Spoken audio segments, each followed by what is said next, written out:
সবাইকে স্বাগতম আমাদের চ্যানেলে। আজ আমরা বিশ্লেষণ করছি ২০২৩ সালে অন্যতম আলোচিত horror cinema faceless after dark. এই সিনেমাটি শুধু ভয়ই নয় বরং দর্শকদের মানসিকভাবে গভীর রহস্যের মধ্যে নিয়ে যায়। আমরা এই সিনেমায় বিশদভাবে আলোচনা করব এবং এর ভয়ানক গল্পের গভীরে প্রবেশ করব। তাহলে দেরি না করে শুরু করা যাক। সিনেমা শুরু হয় একটি চমৎকার শীতল পরিবেশে। রাতের শহরের রাস্তাগুলো জনশূন্য, কুয়াশায় ঢাকা। পেছনে শোনা যাচ্ছে হালকা আওয়াজের শব্দ এবং কুকুরের দূর থেকে ভৌতিক ডাক। এলেনা ২৫ বছর বয়সী একজন শিল্পী। সে গভীর রাতে বাড়ি ফিরছে। তার হাতে একটি রঙিন ব্যাগ এবং কাঁধে একটি ছোট কেসবুক। এই মুহূর্তে দর্শক বুঝতে পারে এলেনা একজন সাধারণ মেয়ে যার জীবনে হয়তো কিছু অস্বাভাবিক ঘটতে চলেছে। এলেনা রাস্তায় হাঁটছে, তার মোবাইলের ব্যাটারি শেষ হয়ে গেছে। হঠাৎ সে অনুভব করে কেউ তাকে অনুসরণ করছে। পেছনে ফিরে তাকালে কেউ নেই, কিন্তু তার ক্যামেরার অ্যাঙ্গেলে আমরা দেখতে পাই দূরে একটি ছায়ামূর্তি দাঁড়িয়ে আছে। এটি ধীরে ধীরে এগিয়ে আসছে। গল্পের দৃষ্টান্তরে আমরা দেখি জ্যাক হ্যারিসন। সে একজন অনুসন্ধানী সাংবাদিক যাকে তার অফিসের অন্ধকার ডেস্কে কাজ করতে দেখা যায়। তার ডেস্কে অজস্র ফাইল, ফটো এবং নিউজপেপারের কাটিং ছড়ানো। জ্যাক একটি পুরনো ফাইল পড়ছে। সেখানে উল্লেখ আছে গত ১ বছরে ১২ জন মানুষ এই শহর থেকে নিখোঁজ হয়েছে।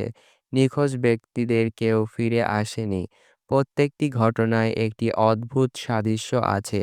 প্রত্যেক ভুক্তভোগীকে শেষবার দেখা গেছে গভীর রাতে এবং তাদের কোনো সাক্ষ্য প্রমাণ নেই। জ্যাক সন্দেহ করতে শুরু করে একটি কোনো সাধারণ অপরাধ নয়। সে তার বন্ধুকে ফোন করে বলে, কিছু একটা ঠিক নেই। আমি জানি এটা সেফ খুন নয়, এর চেয়ে ভয়ঙ্কর কিছু আছে। এদিকে এলেনা তার অ্যাপার্টমেন্টে ফিরে আসে। সে দরজা বন্ধ করে এবং গ্লাস পানি খায়। কিন্তু তার অস্বাভাবিক আচরণ। হঠাৎ তার সিঙ্ক থেকে পানি পড়ার অদ্ভুত শব্দ শোনা যায়।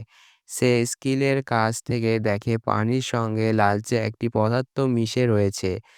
এই মুহূর্তে তার গা ছমছম করে ওঠে এবং সে ভয়ে চিৎকার করে ওঠে।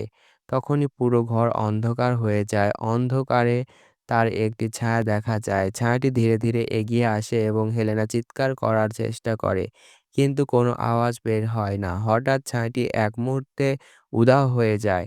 জ্যাক একটি পুরনো দপ্তরে গিয়ে শহরের ইতিহাস খোঁজ করতে থাকে। সে একটি ফাইল থেকে জানতে পারে ১৯৮৫ সালে এই শহরে একটি কারখানায় অদ্ভুত বিস্ফোরণ ঘটে। বিস্ফোরণের পর থেকে শহরে রহস্যময় মৃত্যু এবং নিখোঁজের ঘটনা ঘটতে থাকে। স্থানীয়রা বলে এটি একটি অভিশাপের ফল। জ্যাক জানতে পারে ফেসলেস নামটি এই শহরে বহুদিন ধরে প্রচলিত। এটি এমন একটি শক্তি যা মানুষকে অন্ধকারে টেনে নিয়ে যায় এবং তাদের মুখ চিরতরে মুছে দেয়।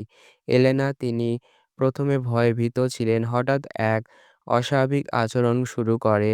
তার বন্ধু লরেন তাকে দেখতে পায়। সে প্রতিদিন রাতের স্বপ্নে একটি ছায়া দেখি, সে ছায়া বলে ডাকছে। লরেন্ট যখন এলেনার হাতে স্পর্শ করে তখন সে দেখে তার ত্বকের ওপর একটি অদৃশ্য চিহ্ন তৈরি হয়েছে। এটি ঠিক যেন ছায়ার আকারে ফুটে উঠছে। ফেসলেস আফটার ডার্ক এর কেন্দ্রীয় থিম এবং চরিত্রগুলোর জটিলতা প্রতিষ্ঠা করে। এটি আমাদের ভয়ের গভীরে নিয়ে যায় এবং এমন প্রশ্ন তৈরি করে যা সিনেমার পরবর্তী অংশ দেখে বোঝা যায়। আপনাদের যদি এই আলোচনা ভালো লেগে থাকে তাহলে আমাদের ভিডিওতে লাইক এবং শেয়ার করুন এবং পুরো সিনেমার বিশ্লেষণ পর্যালোচনা করার জন্য আমাদের